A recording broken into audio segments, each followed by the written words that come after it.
Superior fighter, landing more blows, throwing more blows, and generally dominating the action against Holyfield. Holyfield reversed the tempo in round 6, took advantage of a cut over Stewart's eye, which had resulted from a second-round headbutt, and progressively opened the cut to the point where the bout was stopped in round number 8.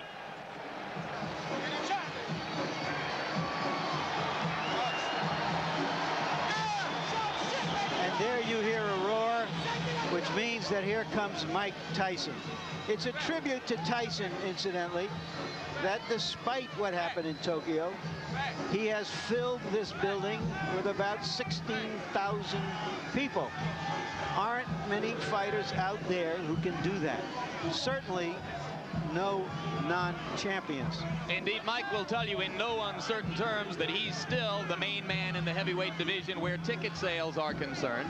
He suggests that neither Holyfield nor Foreman, and certainly not Razor Ruddock, could ever dream of selling as many tickets or as many pay-per-view subscriptions for a fight as can well, he's Mike likely Tyson. to be proven wrong on that when Holyfield does fight Foreman. But suffice to say, he is still a major attraction. Ringside seats here, incidentally, are just $400, a fraction of what they've been in the past for him. There are some consequences to losing. Tyson's last fight, 2 minutes and 47 seconds against Henry Tillman, the man who had beaten him twice back in the amateur ranks. In that mob surrounding Mike are all 3 of the trainers now enlisted in Team Tyson: Aaron Snowell, Richie Giacchetti, whom you'll remember from his long tour of duty with Larry Holmes, and Jay Bright. The 3 of them nestled just behind the fighter as they make their way toward the ring. It looks like a T formation with a flanker, Jim. That's right. Mike's playing quarterback. Aaron and Richie are the halfbacks, and Jay Bright is dropping back as a fullback into a sort of short punt formation at this point.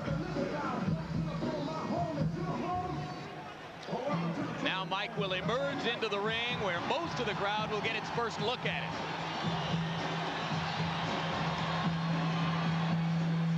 What he's wearing is a torn towel. And there you see the record. 38 wins, the 1 loss to Douglas in Tokyo. This the 40th bout of Tyson's professional career. His knockout percentage with 34 KOs is high, but not the highest in the history of the sport. And there goes Angela.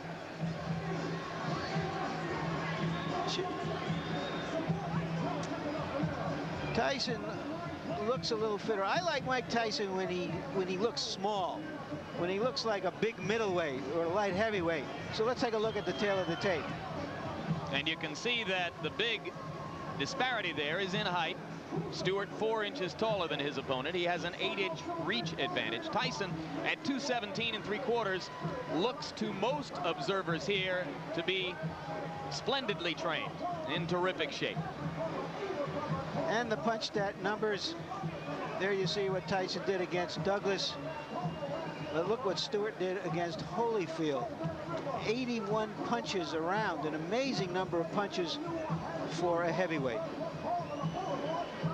Rules for the bout, New Jersey's rules. 3 judges scoring the fight, 10-point must system, standing 8 count in effect, 3 knockdown rule in effect.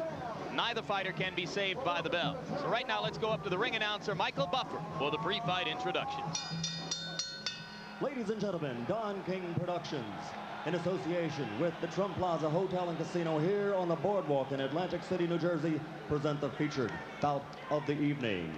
In attendance here at ringside tonight, ladies and gentlemen, our host, a man who's brought 50 championship bouts to Atlantic City in the last 4 years, Mr. Donald J. Trump. And in the ring at this time, the promoter for tonight's great event, and many others through the years around the world, Mr. Don King. This bout is sanctioned by the New Jersey State Athletic Control Board. All the officials shall remain the same except the judges assigned at ringside. For this bout, they are John Stewart, Rocky Castellani, and Eugene Grant. And now, ladies and gentlemen, from the Trump Plaza Hotel and Casino on the boardwalk in Atlantic City, New Jersey, let's get ready to rumble! 10 rounds of boxing in the heavyweight division. The referee for this bout is Frank Cappuccino. Introducing first, fighting out of the blue corner, wearing the black trunks with gold trim.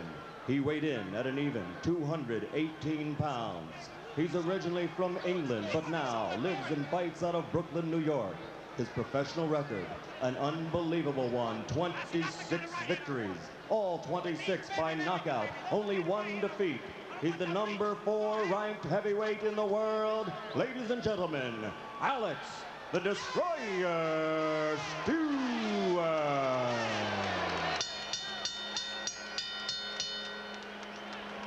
And fighting out of the red corner, wearing the solid black trunks, weighing 217 3/4 pounds, from Catskill, New York. Also an unbelievable record, 38 victories, 34 by KO, only one defeat. He's the number 1 ranked heavyweight in the world. Ladies and gentlemen, the former heavyweight champion of the world, Iron Mike Tyson.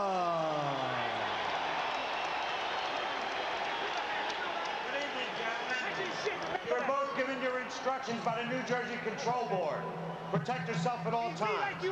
Both use touch gloves. Come on, come on. Come on, baby. That's right, baby. The question, as in all Tyson fights, can the opponent maintain his poise in the face of Tyson's quickness and menace? Or will he Stay in the retreat corner, Alex. into Michael, stay in the corner. self-defense? Stay in the corner, Michael. Stewart has stated categorically that he knows he needs to keep throwing punches to try to keep Tyson occupied. If he stops throwing, he'll be dead.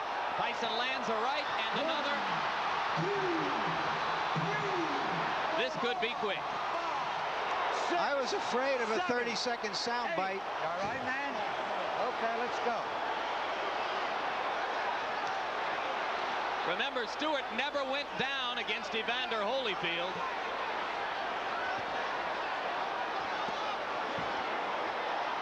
A shot to the body, another solid right hand. Stewart begins to throw as a means of trying to defend himself.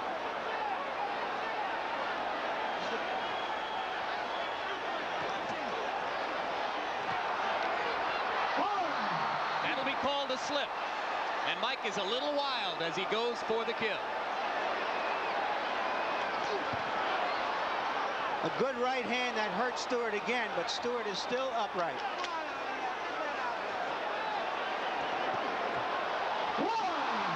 That was a flush right hand. 4, 5, 6, 7, 8, 9. He's up just at the count of 9, Jim. How you feel, man? Taking a good You look wanna is continue? Cappuccino. He's going to let him go. 3 knockdown rule is in effect. If Stewart goes down again, it's over. And Stewart has quick throwing punches. You can see how wobbly his legs are.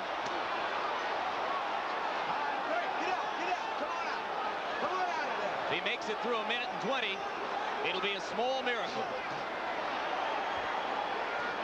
Let him go, come on. Stop punching. That was a worthwhile grab.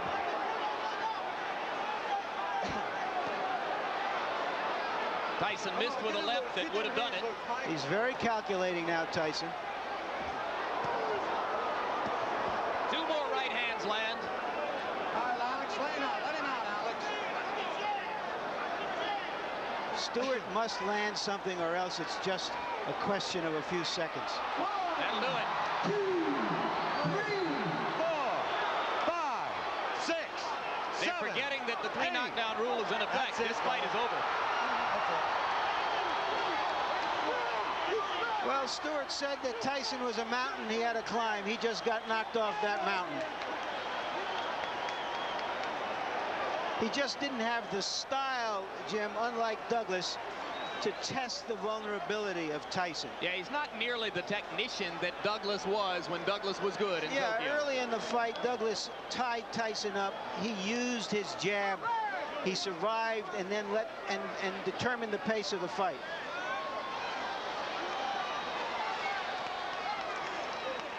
Nothing bothering you. All right, you stay right there for a minute. Let me take a look here. He got caught in the early fight. The first fight, first punch. You know how many times you got knocked down? 3 times. 3 times. The first time, right? Yeah. You remember the first one? Yeah. Yep. Okay. Now, do you think you can stand up now? Yeah. Stand up for me. Put your feet together as you stand up. Put your feet. Right. No, I'm just holding you to see if you don't fall. Put your feet together. Let him go. Let him go. Let him go. Let him go. Okay, let him go.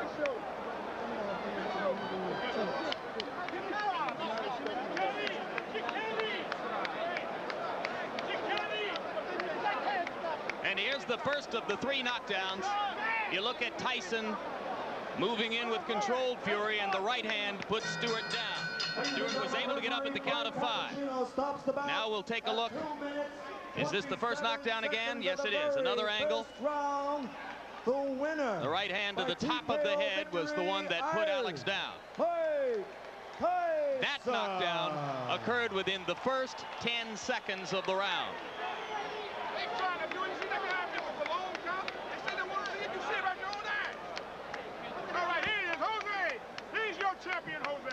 Now we'll take a look at knockdown number 2. By this time, Stewart still wobbly from the first knockdown, and he went down without Mike having to land a crushing blow. Another look at knockdown number 2. And you can see that the right hand simply glanced off the top of Stewart's head, but it was enough to put down a very wobbly fighter at that point. And now here's a third look at that same knockdown, knockdown number 2.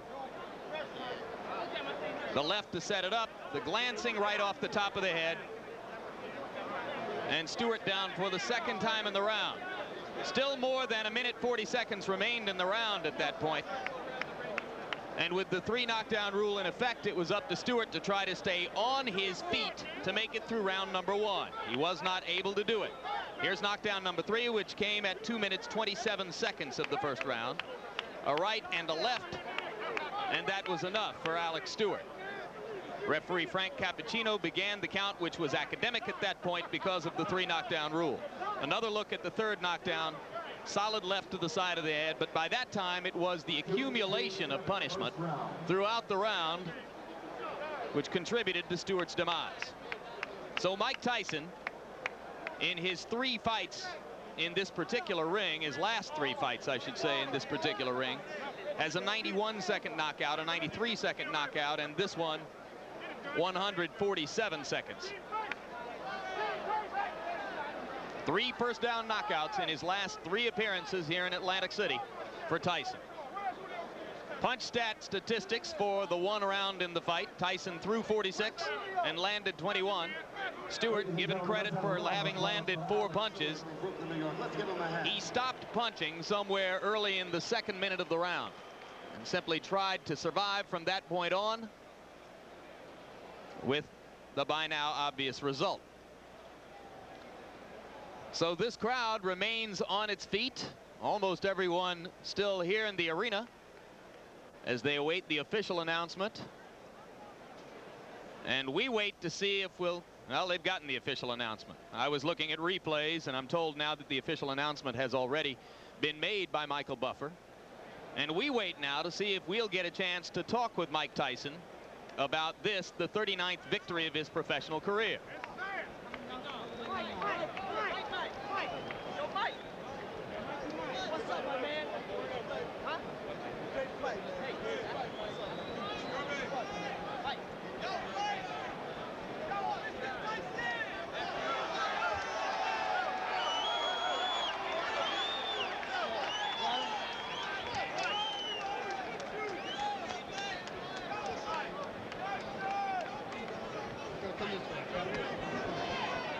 Ladies and gentlemen, you'll be back. Iron Mike Tyson, 227 of the first round. And here comes Mike Tyson to join us now at ringside. Congratulations on victory number 39. You came out with fury, to say the least. Knocked him down in the first 10 seconds of the round.